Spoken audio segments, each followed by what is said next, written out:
Have you ever been hung up on an ex or stuck in the past relationship and unable to move on? Well, you're in the right place. Hi, I'm Whitney Kobrin, a dating and relationship expert and love coach. And today I'm going to tell you how you can let go of the past and finally move on.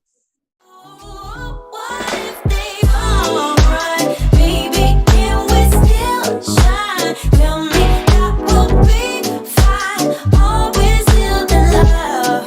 Hey, what if they alright? Baby, can we still shine? Tell me that will be fine. Always still in love.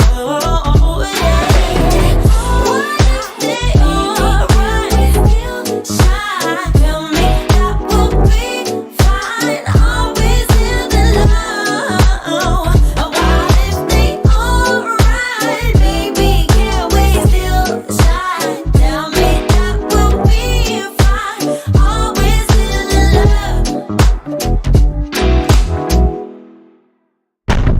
Oh, what if they alright? Hello, Baby, welcome, can welcome we back. still So, shine? today we're going to be talking about how to let go and move on. And this is so important. Let's think about what will happen if you don't let go.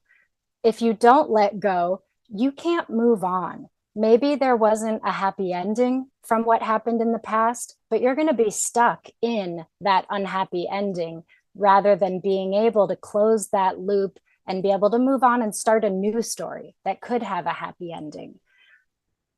And we're going to look at today why it's so hard to move on and what you can do about it to actually be able to move on. So, the first thing that I want to talk about is why it's so hard. And if you've ever seen this image, I know in my psychology textbooks, it was always in there, but the iceberg, where there's a little tiny tip of iceberg above the water, but a big, huge iceberg underneath the water. Well, that is your mind. And the little tiny tip that is above the water is our conscious mind, what we are aware of, what our conscious decisions are. This is where you make goals and decisions about your life. But your subconscious, the big part that's under the water, you may not be aware of, but that is leading your life. So anytime that you feel this internal conflict of, I want to let go, but I can't, or I want to achieve this goal, but I can't, you know that your subconscious and your conscious mind are duking it out. So there is a battle happening between what one wants and what the other one wants. And our subconscious mind is programmed to keep us safe. That's why it's so hard to reach a challenging goal, because your subconscious mind will think about all the dangers. Well, what if I make a ton of money and then people want things from me? Or what if I make it and lose it? Or what if I try really hard and I fail? All of these fears will hold us back and keep us stuck and keep us in our comfort zone. And it's a very similar thing happening when we are stuck in the past. Our minds, our bodies, we get programmed just like computers, right? I don't know if you realize this, we have created computers in our image. We have a lot of the same defragmenting and processing. So let's think about it like that. When you were with that person or when you were experiencing that past event, it felt good. And you began to be programmed to want that thing, to need that, to enjoy that. Let's just assume it's a person. You're having a hard time getting over an ex. And so you're programmed by being around that person all the time that that's what you want, that is your everything. And then all of a sudden, let's say they're gone and it's over and you just can't move on. It's hard because deep down, you have these feelings that you want to stay attached, that there's hope of getting back together, that maybe this is the best you can ever do. And so the first step to being able to let go and move on is to acknowledge, what are your actual thoughts? What are you actually thinking about this? And you might have very contradictory thoughts of, I'm ready to move on and be with someone else, and I really miss this person and I wish we were still together. And just know that that's super normal to have these conflicting views. So, this is the first step. You want to ask yourself also, what is the payoff of still being stuck in this past? What am I getting from it? How am I feeling better, right? Justified. So this might look like if I'm hung up on the past and I'm asking myself, what's the payoff? Maybe if you have kids, you really are trying to be with that person still because there's kids involved and you really want them to have the family. Maybe you just have really positive memories, and now in your current life, you're not having those happy, positive memories. So you are still wanting what was in the past. Your payoff, it might be about being right. Maybe you made a decision a long time ago that that is your person, right? You committed to them, you're loyal, and you don't know how to break that commitment. It's just not something that we're taught to do. We're taught to make commitments and keep them. Granted, a lot of people are quite good at breaking their commitments, but some people really struggle with that. And so I want you to go through this process with a lot of compassion for yourself. Don't beat yourself up in this process. That is totally counterproductive. We want to be able to sit with the thoughts and then sit with the feelings. So when you are thinking about this, it might bring up uncomfortable thoughts, negative feelings. You might want to cry, you might get angry. But instead of just going around those or shoving them down or ignoring them or going and relying on your favorite coping mechanism, drinking, smoking, shopping, whatever it is, instead, you want to sit with that emotion. So, sitting with it means that you focus on it, you feel it, you let it give you all that feeling that you really kind of want to ignore. This is the first step, is just sitting with it. And then we can't just let go, right? If you've talked to other people and friends and family, they might just say, well, just let it go, move on, come on, let's go. And it's just not that simple. We need to process it. We need to get through this step. So after you are able to journal and write down all the thoughts around this thing, and then sit with the feelings that come up around that for a while, right? Maybe for some people in 5 minutes, they'll feel like they've been able to feel those feelings and process it. For other people, they could sit for an hour and maybe need some more time. It's a lot like meditation. I would recommend, if you have a hard time with silent meditation, to have some music, maybe even add some movement to this practice of just sitting with the emotion. And then you want to think about, of all those thoughts that came up, which ones are you ready to let go of? So this is where we connect the thoughts from the unconscious, subconscious mind to your conscious mind. In your conscious mind, you decide, okay, I realize that I'm hanging on to this because I think that there's still hope of getting back together.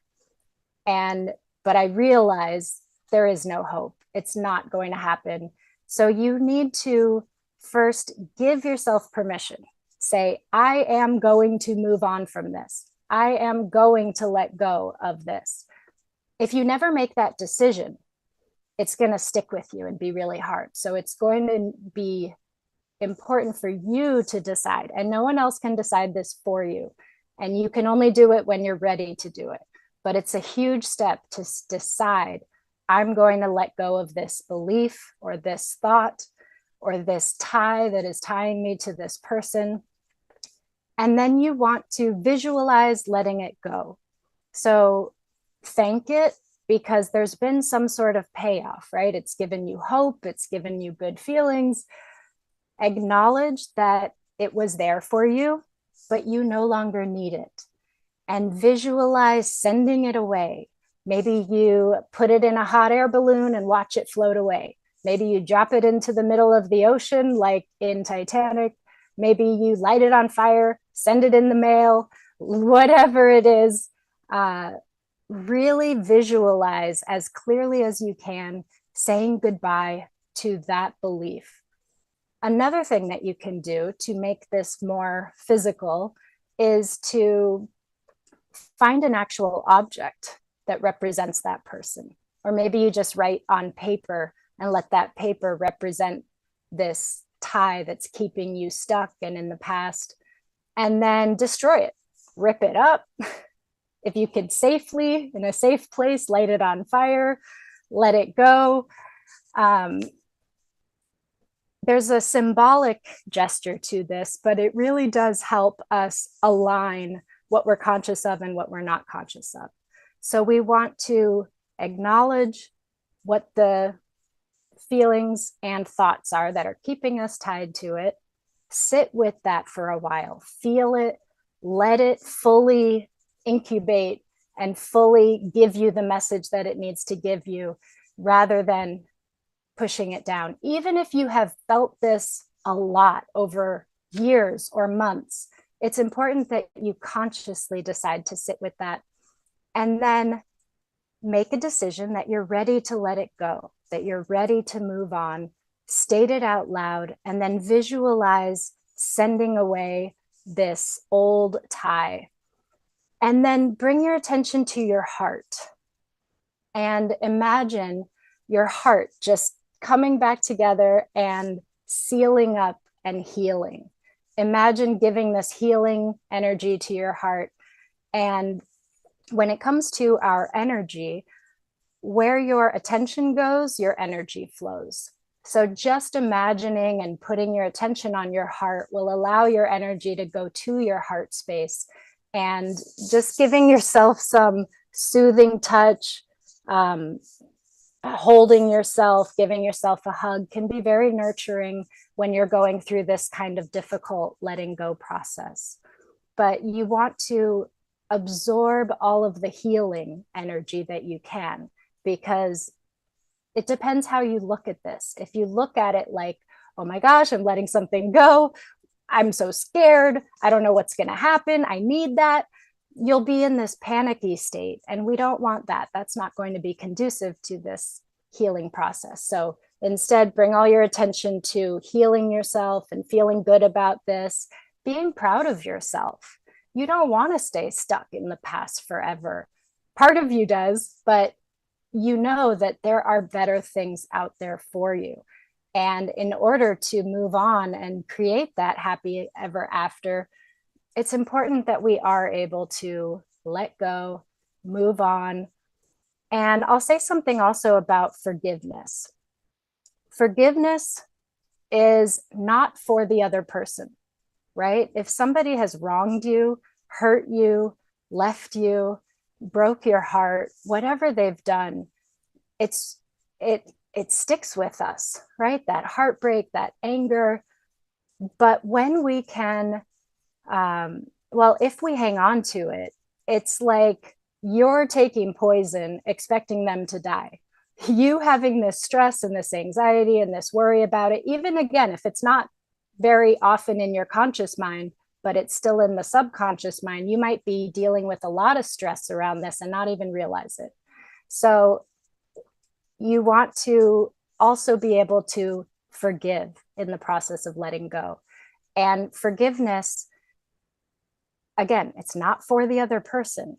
It doesn't matter what they did, how horrific their acts were. If you keep holding on to your anger and resentment, that's only going to be poisoning you. So again, when you're ready, this is part of the process of letting go, is to forgive, to say, I forgive. It's done. It's over. I'm letting it go.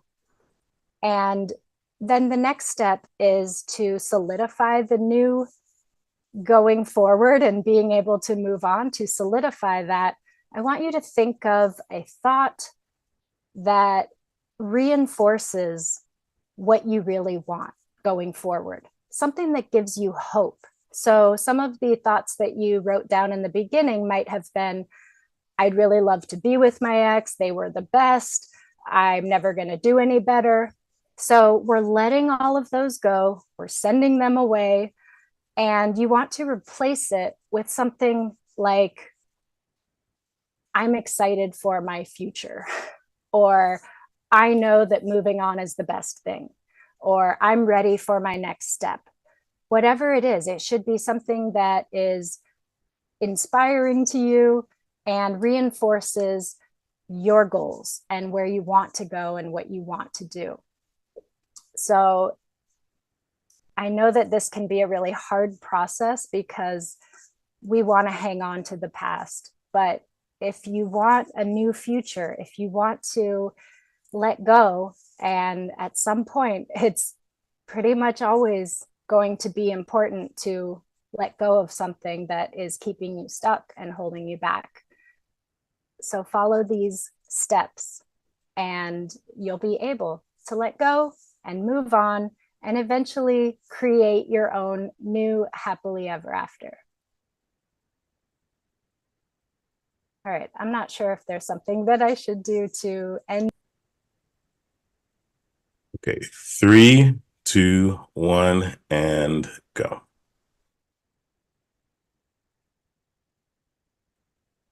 If you enjoyed the program today and got some benefit out of it, I would love to hear from you.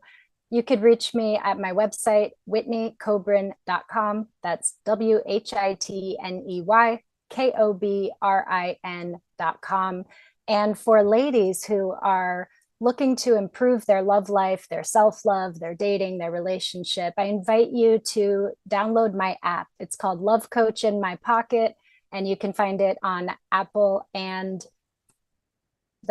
you could find it on the iTunes Store and Google Play Store.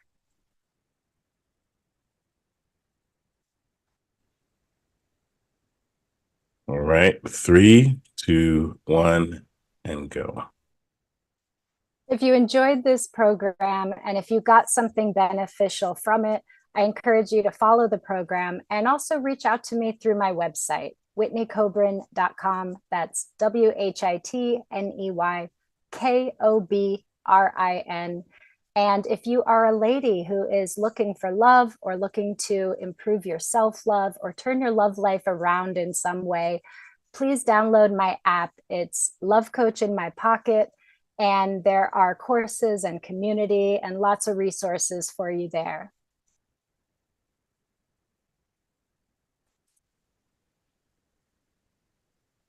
Three, 2, 1, go.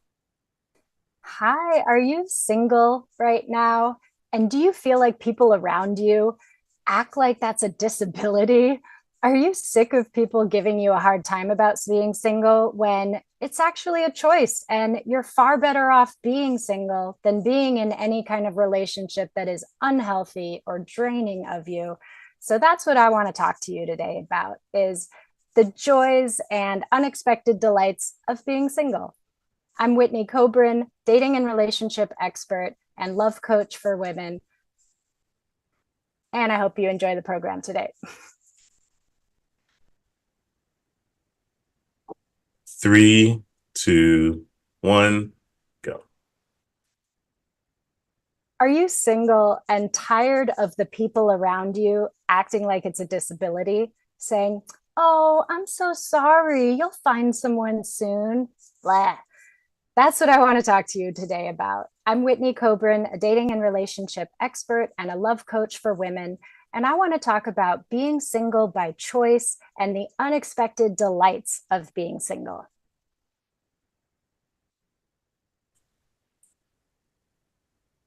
Three, 2, 1, and go. Hello, I'm Whitney Kobrin. Thank you for being here today. And I'm a love coach. I worked as a matchmaker. I work with a matchmaking company. I am all about love, and I love love. And I love helping people find happy, healthy, amazing, lasting relationships, reinvigorate their relationships. But I want to talk about the opposite of that today and talk about being single, because I've talked to a lot of single people over these years doing what I do, and not one of them enjoys other people feeling pity on them or acting like something is wrong with them, or, oh, honey, you're just being too picky. Just settle for someone. Or, telling you that maybe you're trying too hard and you just need to relax and let it happen. I will tell you that your perfect partner is never going to just show up in your living room when you're Netflix and chilling by yourself. No, it doesn't just happen for everyone. It does take some effort. It does take some work, and I bet you've tried the dating apps and websites. You've gone on blind dates. You've worked on yourself and read all the self-help books. Maybe you've gone to therapy or counseling. And if you're still single, I just want to say there's nothing wrong with you, like, at all. Being single is not a bad thing. So I want to talk about some of the unexpected delights and good things. Number one is, if you have ever been in a relationship that is toxic or unhealthy or not fun, then you know that it's far better to be single than to be in a relationship like that. And so I know there's a lot of people out there that would just rather be with somebody than be alone. And they're putting up with a lot, and they're suffering, and they're holding things in. And so when you're single, you don't have to deal with that. You don't have to deal with that toxic energy. You are free to make your own decisions. Um, and if you are single and just taking a break, right? Because there's different ways of being single. One is maybe you're single, but you are actually seeing people and dating people. You're just not in a relationship yet. And that could be really fun. I love that phase. And I know it gets a bad rep because dating is complicated these days. And there are catfishers and ghosters and the guy on the oil rig that says that he needs money for his son, and these scammers. And yeah, I've seen it all. I know that it's not fun, and people can really burn out on that. So if you are somebody that's been single and you've tried dating and you put it all out there and it just got overwhelming and tiresome and felt like you were spinning your wheels, swiping and texting, and nothing's really leading anywhere, you are not alone. I feel you, I see you, and this is happening a lot nowadays. And so when that happens, it's not a good approach to just power through it and just keep grinding, right? I think we're all kind of waking up to this concept that hustle culture and pushing ourselves no matter what can really harm our well-being and even our physical health. So we need to be in balance. So that means maybe you let up off of the dating apps and take a break and use that time for yourself, whether that means starting a new workout routine or starting a social activity, right? There are so many options. And just because somebody's single, it doesn't mean that they're lonely. And it certainly doesn't mean that they have to be lonely. You have friends and family, most likely. If not, there are so many ways now to meet new friends, to just find things online, find events through Facebook events or Meetup or Eventbrite, and go out and meet some people and hang out with people. And you don't have to feel lonely being single. And if you are single and looking, I encourage you to not only go to singles events and like looking for that person. Be open to making friends. I know when I met my late husband, it was because I had made some new friends on Meetup. And then I started hanging out with them. And then they invited me to their friend's party. And then I met more people there. And it just kind of happened as this chain of events. And so when you're too focused on one singular outcome, like I'm going to this speed dating event and I want to find my partner, then if that doesn't work out, you could end up really disappointed. So we want to take the pressure off, keep it kind of casual, allow yourself to be relaxed and be yourself, be authentic, be true to yourself and how you're feeling, and enjoy it. Enjoy yourself. It's like when someone really wants a baby, it's worth enjoying the time before the baby, because that's going to change a lot when all of a sudden you don't have time to yourself very often. So while you're single, I encourage you not to look at it as a bad thing and feel lonely, and definitely don't get lost in your head with, the downward spiral of, I must not be lovable, I must not be good enough, it's never going to happen for me. None of that is helpful, and I hope you don't do that. And I hope that if that starts to come out, that you have some sort of tools or practice like self-compassion or meditation or embodiment or movement or something where you can get yourself back into out of that negative spiral.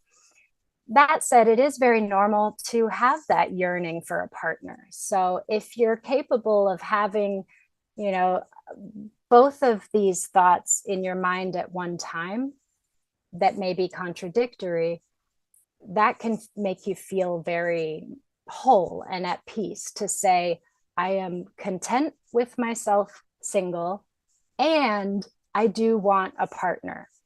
They could coexist, but it doesn't mean that you're going to be working really hard and desperately chasing after finding a partner. Sometimes when we try too hard, it could be like in baseball, if you hold the bat too tight, you can't hit it properly. Or if you catch a butterfly, right? If you hold it too tightly, you could crush it. So there's always this sweet spot, this balance of being open to the new experiences and wanting to invite a partner in, making eye contact with people, giving your number out if somebody seems interesting. We want to be able to do that and balance it out with not feeling like there's too much pressure and too much demand on that. And it's great when you can use that time to not just improve yourself, because I kind of I'm in the self-improvement field, but I have this belief that if we're always trying to be better, if we're trying to change who we are, then that could become a negative influence in our life also. So it's not just about, I'm going to work on myself and I'm going to become a better person so that I attract a better person. I mean, there is truth to that, yes. But really what it's about is you're not becoming something different. You're actually shedding all of the things that are holding you back so that you can truly be yourself and truly shine. And that, in my opinion, is the goal of self-improvement, is to really be your best self, to be your most authentic self, to be able to release and get past our fears that keep us playing small and stuck in our comfort zone and afraid to, go talk to the cute person over there in the corner of the room. We want to let go of the fear, the self-consciousness, the insecurities. When we let go of those things, that's how you become a better person. That's how you improve yourself, because you can just be more agile in your world, more dynamic, able to go with the flow and run with the punches. And when you are called to show up or to be your best self, that you're less shut down or less encumbered. That's a great thing that can come from being single. So pay attention to that and ask yourself, if you are single, Are you going about it like, oh man, yeah, I'm single, kind of deflating, want? Or are you like, yeah, I'm single and I'm using this time to enjoy what I like and explore what I like and be my best self? And that is such a magical place to be. And it does help you to attract a partner who's going to be, on that level with you. Um, I know people that have gone to on so many first dates and so many singles events, and they're just not finding their person. And usually they're very anxious about it. So, if I could give you one tip to improve your love life, to improve the way you feel single, to improve the chance that you'll find an amazing partner who loves you for you, is to work on being more at peace and more relaxed and letting go of this anxiety and worry and fear and insecurity. And I know that might sound like a tall order. If that's something that you feel stuck in, reach out, find a therapist or a coach. I mean, this is something that I work on with my clients, but there's a lot of different resources out there, and find what works for you.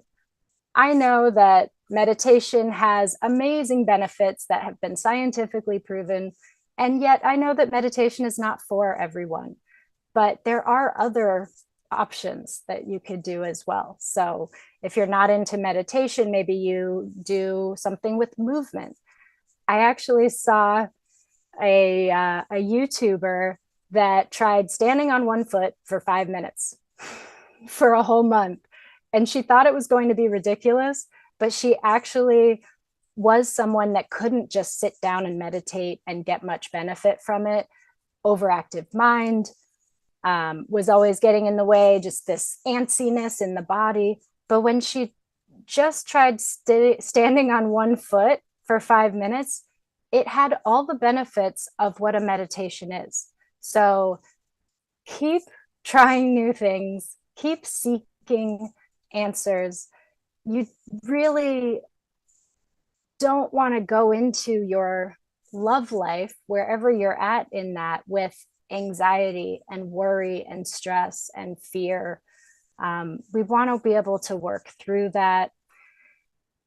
And communication really helps with that too. Maybe there is something that's weighing on you or something that is unknown, and that's why you're feeling anxious. So it helps to talk about it. It helps to be able to communicate with those around you, those that care about you, about what you need and how you feel.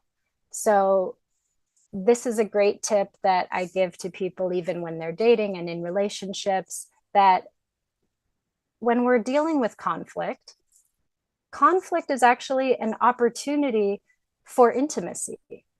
When we open up, when we're vulnerable, when we share with somebody how we're feeling and what we need, it actually creates more closeness. So there are tips and ways to do this, right? We don't have time to get into everything today. But really, what I want to focus on is, if you are single, there's nothing wrong with you. And you hopefully know that already. And I encourage you to live it up and enjoy it. Do what's healthy for you, do what's right for you. Go to therapy, go to a counselor. There's group programs, there's all kinds of different options, there's information everywhere. Sometimes just getting the information isn't enough, right? How many times have you signed up for an online course or a free guide and then you don't even look at it? So that's why sometimes it is good to have a therapist or a coach that will actually meet with you and make sure that you're learning the things and practicing the things and implementing it into your life, right? Someone told me recently that no one hires a coach for information, they hire the coach for transformation. And I 100% agree with that. So if you are sick of people saying things like, well, maybe if you focused on your career less, then you'd have better luck. Or you're such a catch, it'll happen for you. Yeah, we don't want to hear that, right? We know it'll happen when it's time.